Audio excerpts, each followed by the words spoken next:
নমস্কার, আমি অপর্ণা। আপনারা দেখছেন ইনস্টা খবর।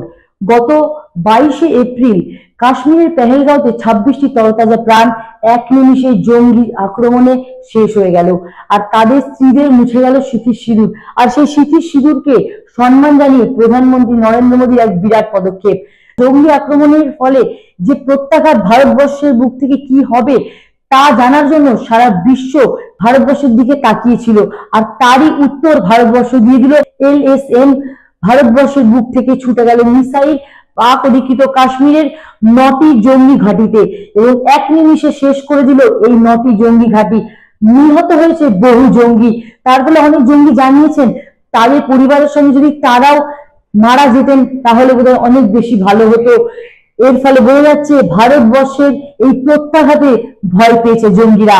হ্যাঁ, ভারতবর্ষের এই প্রত্যাঘাতে ভয় পেয়েছে জঙ্গিরা। আগামী দিনে যেন কোনোদিন ভারতবর্ষের দিকে চোখ তুলে তাকাতে না পারে এই জঙ্গিরা, তার জন্য এই প্রত্যাঘাত ভারতবর্ষের।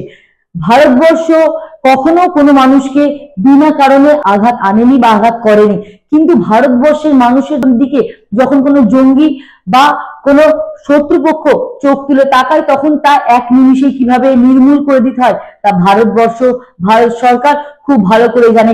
আর ভারতবর্ষের প্রধানমন্ত্রী নরেন্দ্র মোদী যেসব মহিলাদের স্বামী মারা গেছে, তাদের চোখের সামনে তাদের প্রিয়জন মারা গেছে, তাদের স্মৃতির সিঁদুর মুছে গেছে, সেই স্মৃতির সিঁদুরকে সম্মান জানাতেই এবার অপারেশন সিঁদুর নাম দিলেন এই অপারেশনটি সাকসেসফুল হয়ে গেছে। এবং ভারতবর্ষের মানুষ যে রাগে ক্ষোভে ফুটছিল এই জঙ্গি আক্রমণের ফলে তা হয়তো অনেকটাই নির্মূল হয়েছে, কিন্তু প্রিয়জনরা কখনোই ফিরে আসবে না তা সকলেই জানে।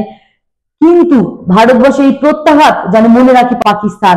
ভবিষ্যতে কখনো যদি এই জঙ্গি আক্রমণ আবার ভারতবর্ষের দিকে চোখ তুলে তাকায় তাহলে যেন পৃথিবীর বুক থেকে যেন পাকিস্তান এবং জঙ্গিদের নাম মুছে যায় তার ব্যবস্থা করবে ভারতবর্ষ। আপনারা কি ভাবছেন? আপনাদের এই প্রত্যাঘাতে কিরকম অনুভূতি হচ্ছে তা আমাদের কমেন্ট বক্সে লিখে জানাতে ভুলবেন না।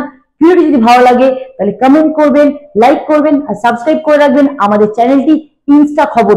সবার আগে সঠিক তথ্য আপনাদের কাছে। ধন্যবাদ।